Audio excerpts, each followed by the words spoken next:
Everyone, I am doctor Preeti, I am a dentist. और आज इस वीडियो में जो मैं डिस्कस करने जा रही हूँ वो है बच्चों में ओरल हेल्थ कैसे मेंटेन करनी है, कब से करनी है।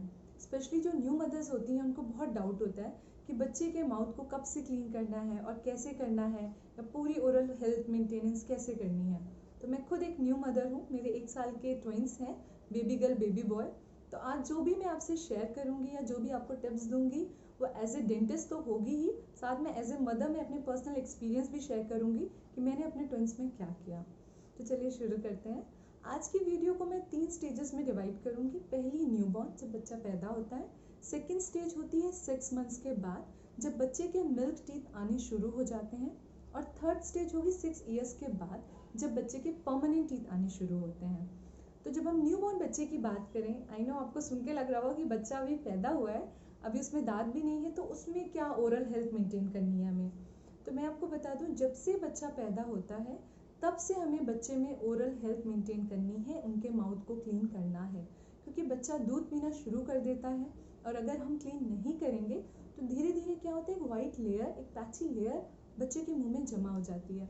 वो धीरे धीरे इन्फेक्शन कर सकती है, फंगल इन्फेक्शन कर सकती है। तो बहुत ज़रूरी है कि आप उसे क्लीन करें। तो ये क्लीन कैसे करना है मैं आपको बताती हूँ। एक क्लीन कॉटन का क्लॉथ ले सकते हैं या आप स्टेराइल कॉटन भी ले सकते हैं, मार्केट में मिल जाती है। अपने हाथों को अच्छे से वॉश करना है, कॉटन को अपनी फिंगर पे रैप करना है और बच्चे के मुंह में चारों तरफ रन करना है।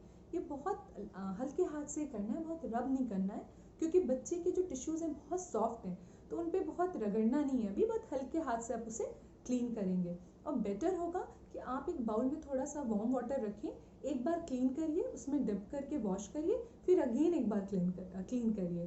तो ऐसा आपको कम से कम दिन में 2 बार करना है, ये वाली क्लीनिंग वाला प्रोसीजर। तो मैंने क्या किया था मैं बताती हूँ। बेटर होता है अगर आप इस चीज़ को अपनी किसी एक्टिविटी या किसी चीज़ के साथ क्लब कर लें। जैसे मेरे ट्विंस की मैं 2 बार ऑयल मसाज करती हूँ, मॉर्निंग एंड इवनिंग। तो आई मेक श्योर कि मैं उसी टाइम पे जो भी क्लीनिंग प्रोसीजर है, उनका मुंह साफ करना है, उनके कान साफ करने हैं, जो भी है मैं उसी टाइम पे कर लेती हूँ। तो इससे क्या होता है, मुझे कोई एक्स्ट्रा या अलग से टाइम नहीं या रूटीन नहीं बनाना पड़ता है, उसी टाइम पे ये क्लीनिंग वाला पार्ट भी हो जाता है। दूसरी चीज़ जो आपको याद रखनी है कि कब करना है। बच्चे को फीड कराने के तुरंत बाद क्लीनिंग नहीं करनी है, क्योंकि बच्चे ने दूध पिया है, इमीडिएटली अगर आप कुछ क्लीन करेंगे तो बच्चे को गैग होता है, आई मीन उल्टी जैसा फील होता है, और उसने दूध पिया तो बहुत जल्दी वो उल्टी कर देगा, तो ये ठीक नहीं है। इसलिए हमेशा फीड कराने के 1 से 1.5 घंटे बाद ही आप बच्चे की ये क्लीनिंग प्रोसीजर करेंगे। तो बेस्ट टाइम है, आप कभी भी ऑयल मसाज कर रहे हैं या नहला रहे हैं, किसी भी एक टाइम आप ये क्लीनिंग कर सकते हैं। तो ये तो हो गया न्यूबॉर्न में। अब हम बात करेंगे सेकेंड स्टेज की, ये है आपके 6 मंथ्स के बाद। अब 6 मंथ्स के बाद क्या होता है, बहुत इंपॉर्टेंट स्टेज है, क्योंकि बच्चे के प्राइमरी टीथ आने शुरू हो जाते हैं। जैसे ही बच्चे के पहला दांत आता है आइडली, तब से ही आपको एक डेंटल विजिट देनी चाहिए, अपने डेंटिस्ट के पास जाना चाहिए और ब्रशिंग करनी चाहिए। आई नो ये भी आपको सुनने में बहुत स्ट्रेंज लग रहा होगा कि बच्चा इतना छोटा है, अभी उसके एक ही दांत आए हैं, हम उसमें क्या ब्रश करेंगे, कैसे करेंगे। तो वो सब मैं आपको बताती हूँ।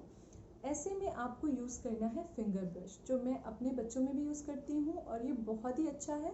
फिंगर ब्रश क्या है, मार्केट में अवेलेबल है, बहुत सारे ब्रांड का है। आपको उसको फिंगर में ऐसे पहनना होता है और बच्चे के मुंह में आप जैसे फिंगर से कॉटन से क्लीन कर रहे थे, वैसे ये ब्रश है, उससे आप अपने उसके बच्चे के पूरे मुंह में क्लीनिंग करते हैं इसी ब्रश से। फ़ायदा क्या है, ये ब्रश बहुत ही सॉफ्ट होते हैं, इनके ब्रिसल बहुत सॉफ्ट होते हैं, पहली चीज़। दूसरा, आप इसे अपनी फिंगर में यूज़ कर रहे हैं तो इसका जो मूवमेंट है वो पूरा कंट्रोल्ड है, क्योंकि आप बचपन से ही, जब से वो बच्चा पैदा हुआ है, आप फिंगर से क्लीन कर रहे हैं, तो आपकी वो हैबिट बनी हुई है। बस एक ब्रश आ गया है जो दांतों को अच्छे से क्लीन कर रहा है, अलॉन्ग विद दैट ये सारे टिश्यूज़ को, टंग के ऊपर वाला एरिया, सब कुछ अच्छे से क्लीन करता है। तो ये बहुत ही अच्छा है और मैं हाईली रिकमेंड करूँगी कि आप फिंगर ब्रश यूज़ करेंगे 6 महीने के बाद। और इसको अच्छे से क्लीन करके भी रखना है, वार्म वाटर में क्लीन करिए, ड्राई करिए, देन इसको आप रख सकते हैं क्लोज करके कहीं। ठीक है, तो ये हो गया आपका 6 महीने से 1 साल तक के बच्चे में आप फिंगर ब्रश यूज़ कर रहे हैं। अब 1 साल के बाद बच्चे में और ज़्यादा मिल्क टीथ आ जाते हैं, तो कुछ कुछ बच्चों में क्योंकि क्रोनोलॉजी डिफरेंट हो जाती है, आइडियली हम कहते हैं 6 से 7 महीने में दांत आना शुरू हो जाते हैं, पर बहुत से बच्चे ऐसे जिनमें 7 महीने और 8 महीने में भी एक ही दांत या पहला रप्शन होता है। तो अगर आपके बच्चे के मुंह में 8 से 10 दांत आ गए हैं 1 साल के बाद, तो आप उनमें ब्रशिंग स्टार्ट कर सकते हैं। जी हाँ, ब्रशिंग पर आपके रेगुलर ब्रश नहीं, बच्चों के अलग ब्रश आते हैं, आप वो यूज़ करेंगे। ठीक है, तो ब्रशिंग आप 1 से 2 साल वाले एज में कर सकते हैं, पर याद रखना है कि पेस्ट यूज़ नहीं करना है, क्योंकि बच्चा बहुत छोटा है, आप पेस्ट यूज़ करेंगे तो वो अंदर खा लेगा, तो वो ठीक नहीं है। तो इसलिए ब्रशिंग करनी है 1 साल के बाद, पर सिर्फ पेस्ट के बिना, पेस्ट यूज़ नहीं करना है। उसके बाद 2 से 3 साल, 2 से 3 साल के बीच में ब्रशिंग करेंगे पर आप पेस्ट यूज़ कर सकते हैं। इसमें सबसे इम्पॉर्टेंट बात है पेस्ट में कि आपको ध्यान देना है कि पेस्ट में फ्लोराइड नहीं होना चाहिए, पेस्ट फ्लोराइड फ्री होना चाहिए, ये सबसे इम्पॉर्टेंट चीज़ है। बहुत से पेरेंट्स इस पर ध्यान नहीं देते हैं, वो जो भी उनका नॉर्मल फैमिली पेस्ट होता है जो खुद यूज़ कर रहे हैं वही बच्चों में फर्स्ट टाइम इंट्रोड्यूस कर देते हैं, जो बिल्कुल ठीक नहीं है। तो ज़रूरी है कि बहुत से पेरेंट्स को पता ही नहीं है कि ऐसा कुछ होता है, तो ये इसीलिए मैं ये वीडियो कर रही हूँ और आपको बता रही हूँ कि आपको ध्यान देना है कि 2 से 3 साल के बीच में जब आप पेस्ट यूज़ कर रहे हैं तो उसमें फ्लोराइड नहीं होना चाहिए। ठीक है, क्योंकि फ्लोराइड रहेगा, बच्चा अंदर ले सकता है, छोटा है, वो उसके लिए बहुत हार्मफुल है। उसके बाद आता है 3 से 6 साल। 3 से 6 साल के बीच में सेम ब्रशिंग आपको कंटिन्यू रखनी है, प्लस पेस्ट आप यूज़ कर सकते हैं विद लो फ्लोराइड। अब आप थोड़ा सा फ्लोराइड इंट्रोड्यूस कर सकते हैं क्योंकि बच्चा थोड़ा बड़ा हो गया है, ऑलमोस्ट उसके सारे मिल्क टीथ हैं। फ्लोराइड बहुत अच्छा है क्योंकि वो एक लेयर भी बनाता है दांतों के ऊपर, जिससे हम हमारे मतलब बच्चों के दांत प्रोटेक्ट होते हैं फ्रॉम कैविटी। तो इसलिए इस टाइम पे हम लो फ्लोराइड पेस्ट यूज़ कर सकते हैं 3 से 6 साल की एज में। 6 साल के अबव सेम ब्रशिंग कंटिन्यू करनी है along with normal family paste. जो भी आप पेस्ट यूज़ कर रहे हैं 6 साल के बाद आप यूज़ कर सकते हैं, क्योंकि बच्चा बड़ा हो गया है, वो स्पिट कर सकता है, वो ईजिली पेस्ट मतलब जो भी आपका फ्लोराइड पेस्ट है या उसका जो भी टेस्ट है वो उसको हैंडल कर सकता है, आराम से उसे पेस्ट कर सकता है। प्लस उसमें जो फ्लोराइड है वो बच्चों की दांतों के लिए भी अच्छा है उस टाइम पे आप नॉर्मल कोई भी पेस्ट दे सकते हैं। तो ये हो गया आपका कि 6 मंथ्स के बाद आपको कैसे कैसे ब्रशिंग करनी है। अब इम्पॉर्टेंट जो मैं चीज़ बता रही हूँ वो है ब्रशिंग टेक्निक। देखिए, पेस्ट तो इम्पॉर्टेंट था ही, जो मैंने आपको डिस्कस करके बताया कैसे कैसे एज टाइम पे कैसे कैसे पेस्ट लेना है, उससे भी कहीं ज़्यादा इम्पॉर्टेंट है अपनी ब्रशिंग टेक्निक।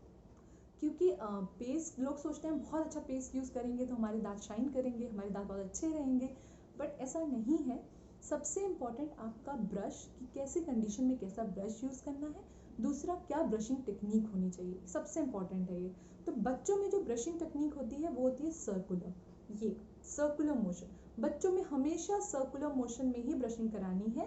मैंने बहुत से पेरेंट्स को देखा है वो ऐसे ब्रश करते हैं और अपने बच्चों को भी ऐसे ही सिखाते हैं, तो ये कोई टेक्निक नहीं है। प्लीज़ ऐसे ब्रश मत करिए और स्टार्टिंग से ही अपने बच्चे को सही चीज़ सिखाइए, जिससे वो उसका एक रूटीन बन जाए और वो हमेशा उसे फॉलो करे। तो बच्चों में सर्कुलर ऐसे ब्रश कराएंगे, साइड में भी ऐसे और इस साइड में भी ऐसे। सिर्फ अपर सरफेस पे नहीं, जो अंदर का सरफेस है दांत का उसको भी क्लीन करना ज़रूरी है। तो ब्रश को अंदर डाला, सर्कुलर मोशन, इधर भी सर्कुलर, ऊपर भी। तो इसी तरह सर्कुलर मोशन में आप बच्चे को ब्रश करना सिखाएंगे। उसके साथ ब्रश खुद भी करिए ऐसे सर्कुलर मोशन में, मिरर में दिखा के, सो दैट उसको पता लगे ऐसे करना है।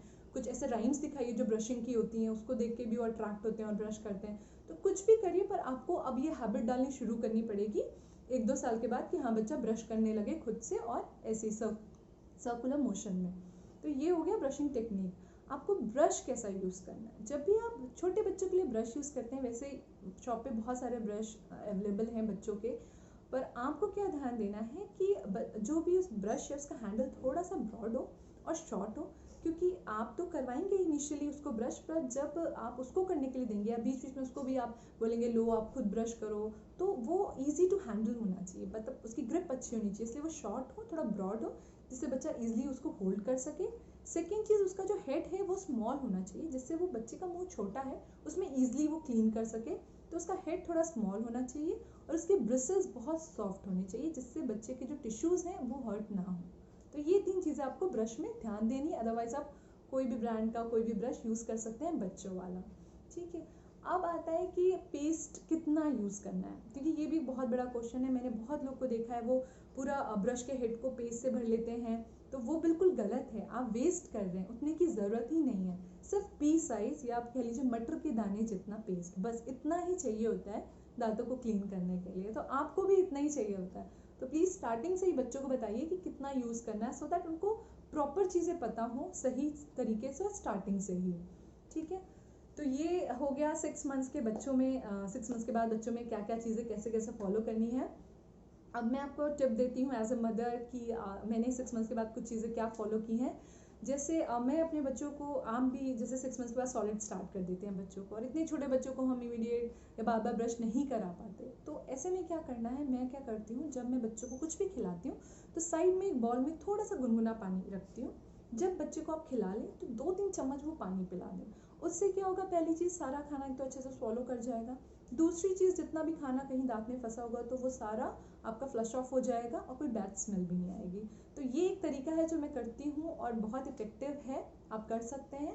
बट एक चीज़ ध्यान रखनी है कि 2-3 चम्मच बस, ऐसा नहीं कि बहुत सारा पानी पिलाना है बच्चों को। इवन आप खुद भी जब भी खाना खाएं या बच्चों को फीड कराएं, खाना खिलाएं, तो कम से कम आधे घंटे बाद ही उनको पानी पिलाएं, इससे डाइजेशन अच्छा रहता है। तो ये आपको फॉलो करना है, ठीक है। अब एक और बात की डेंटल विजिट की मैं बात करूँगी कि बच्चों को 6 महीने के बाद से, जब से पहला दांत आता है, तब से ही हम एडवाइस करते हैं कि उनको डेंटल विजिट पे ले जाएं, उनको डेंटिस्ट को दिखाएं। इसका रीज़न ऐसा नहीं कि उसमें कुछ प्रॉब्लम हो गई है, ये रीज़न है कि बच्चा धीरे धीरे समझने लगता है 1 साल के बाद चीज़ें, तो वो थोड़ा फेमिलियर हो जाता है डेंटल सेटअप से, उसको पता है कि अच्छा यहाँ पे आना है, ये डेंटिस्ट है या चेयर, थोड़ा सा फेमिलियर रहता है। इससे आगे जाके वो, उसके अंदर वो फियर नहीं रहता, वो ईजिली सारे डेंटल ट्रीटमेंट करा लेता है। एक तो ये बेनिफिट है।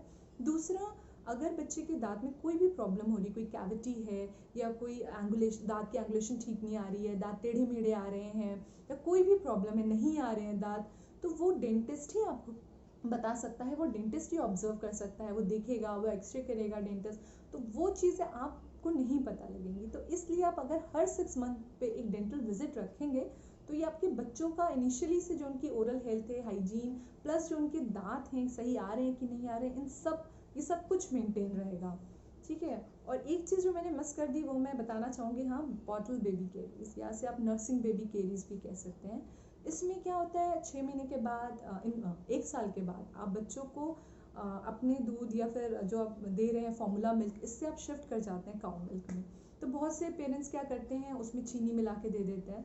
तो ये बिल्कुल गलत प्रैक्टिस है, ये मत करिए, क्योंकि आप बच्चे को एक तो शुगर मिला के दूध दे रहे हैं और फिर आप ऐसी हैबिट कि नाइट में बच्चे को बॉटल लगा के छोड़ दिया फुल नाइट, तो बच्चा वो जो पूरी रात दूध पीते पीते सो रहा है, तो वो पूरा शुगर उसके दांतों पे एक लेयरिंग बना रहा है, जिसकी वजह से आपने नोटिस किया होगा बच्चे के आगे वाले दांत एकदम काले काले होते हैं, छोटे बच्चे के कुछ, उससे हम नर्सिंग बॉटल बेबी कैरीज कहते हैं। वो इसीलिए होते हैं कि आप मीठा दूध बच्चे को दे रहे हैं, वो पूरी रात बॉटल मुंह में रख के सो जा रहा है, तो इसकी वजह से वो प्रॉब्लम होती है। तो इसमें 2 चीज़ अवॉइड करनी है, एक तो कोशिश करिए शुगर मत दीजिए। मेरे बच्चे खुद अब 1 साल के हो चुके हैं और मैं 6 महीने के बाद भी जो भी उन्हें चीज़ें खिलाती थी, अगर कुछ मीठा खिला रही हूँ तो आई मेक श्योर कि मैं इसमें जैगरी पाउडर डालती हूँ। अभी भी चीनी मैंने कभी यूज़ नहीं की। बहुत से लोग date syrup and date powder भी यूज़ करते हैं, वो आपकी चॉइस है, बट जैगरी बहुत अच्छा है, आप जैगरी पाउडर यूज़ करिए। बट दूध में कुछ भी मीठा यूज़ करने की ज़रूरत नहीं है, ये मेरा सजेशन है। मैं क्या करती हूँ, आप इलायची होती है उसको थोड़ा सा ग्राइंड कर लीजिए, क्रश कर लीजिए और वो दूध में मिला के दीजिए, उससे बहुत अच्छा फ्लेवर आता है, बच्चे को पसंद भी आता है और कोई साइड इफेक्ट भी नहीं होता, इनफैक्ट स्मेल भी बहुत अच्छी रहती है, कोई बैड ब्रेथ भी नहीं रहती। तो ये आपको करना है, आप इलायची यूज़ कर सकते हैं, पर शुगर प्लीज़ मत दीजिए दूध में। अदरवाइज़ ये जो बॉटल बेबी कैरीज होती हैं आगे जाके मिल्क टीथ को तो ख़राब करती हैं, आपके परमानेंट को भी इफेक्ट कर सकती हैं, तो इसका ज़रूर ध्यान देना है। तो आई थिंक आज की वीडियो में मैंने मोस्टली सारी चीज़ें कवर की। हाँ, एक जो लास्ट स्टेज है 6 इयर्स प्लस, उसके लिए मैं नेक्स्ट वीडियो कर रही हूँ जो इसी का कंटिन्यूएशन है, क्योंकि उसमें मैं बहुत कुछ बताने वाली हूँ। उसमें बच्चों की लाइफस्टाइल मॉडिफिकेशन, उनकी डाइट मॉडिफिकेशन कैसे करनी है, कैसे प्रिवेंट करना है कैरीज को, अगर हो गए हैं तो क्या करना है, उसमें मैं बहुत डिटेल में आपको सारी चीज़ें बताऊँगी। तो वो मैं नेक्स्ट वीडियो में करूँगी अपनी, जिससे अच्छे से सब कुछ डिटेल में बता सकूँ। ये ऑलरेडी बहुत बड़ी वीडियो हो चुकी है। तो तब तक के लिए सारी न्यू मदर्स को कहूँगी कि स्टे फिट, स्टे हेल्दी, क्योंकि न्यू बॉर्न्स के साथ बहुत एफर्ट्स करने पड़ते हैं, तो उसके लिए ज़रूरी है आप हेल्दी रहें, आप फिट रहें। और अगर आपको मेरी ये वीडियो हेल्पफुल लगी है तो प्लीज़ लाइक करिए, शेयर करिए, मेरे चैनल को सब्सक्राइब करिए, और till then stay safe, stay at home, bye bye.